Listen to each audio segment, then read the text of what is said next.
G7 summit begins with a ban on Russian gold exports. According to the US, Russia exported 5% of the total amount of gold in the world in 2020, and 90% of that production went to G7 nations, mostly to Britain. At a G7 meeting on Sunday, world leaders decided to prohibit Russia from exporting gold to reduce Moscow's war fund. Before traveling to Madrid for discussions with NATO allies, US Vice President Joe Biden and his colleagues from the world's most industrialized nations are meeting at Elmau Castle in the Bavarian Alps, Germany. Russia's invasion of Ukraine, now in its fifth month, has plunged the world into a succession of problems, from skyrocketing prices to an impending food catastrophe and energy shortages.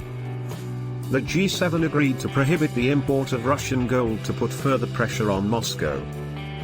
According to the US, gold is Russia's second largest export and a substantial source of income for Putin and his friends.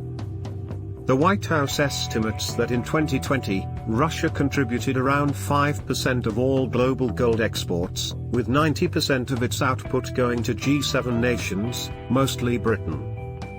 Macron asked producers to control oil prices to reduce Russia's earnings from surging energy revenues and find new ways to pressure Putin.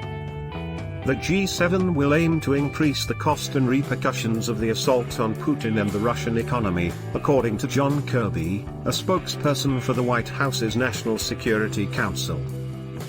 They will also work to reduce as much as possible the effect of these increasing oil prices and the way Putin has weaponized energy, at the same time. The G7 was scarred by its reliance on Russian energy, which has prevented key European nations, notably Germany and Italy, from going all out to punish Russia. The G7 will also seek to persuade other significant parties to support it as the gap between Western allies and Russia and China deepens. India's gold prices are rising right now as certain nations forbid imports from Russia.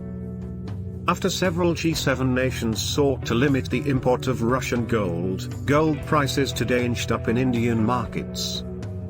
According to analysts, the G7's import embargo on Russian gold appears to be giving bullion some short-term support. To put even more pressure on Moscow, 4 of the group of 7, G7, wealthy countries took action on Sunday to forbid the import of Russian gold.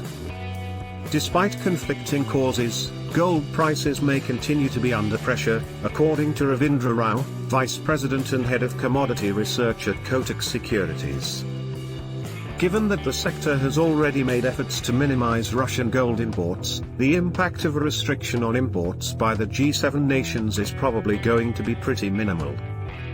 Support and resistance levels for gold in rupees are 50,440 to 50,110 and 50,980 to 51,240, respectively.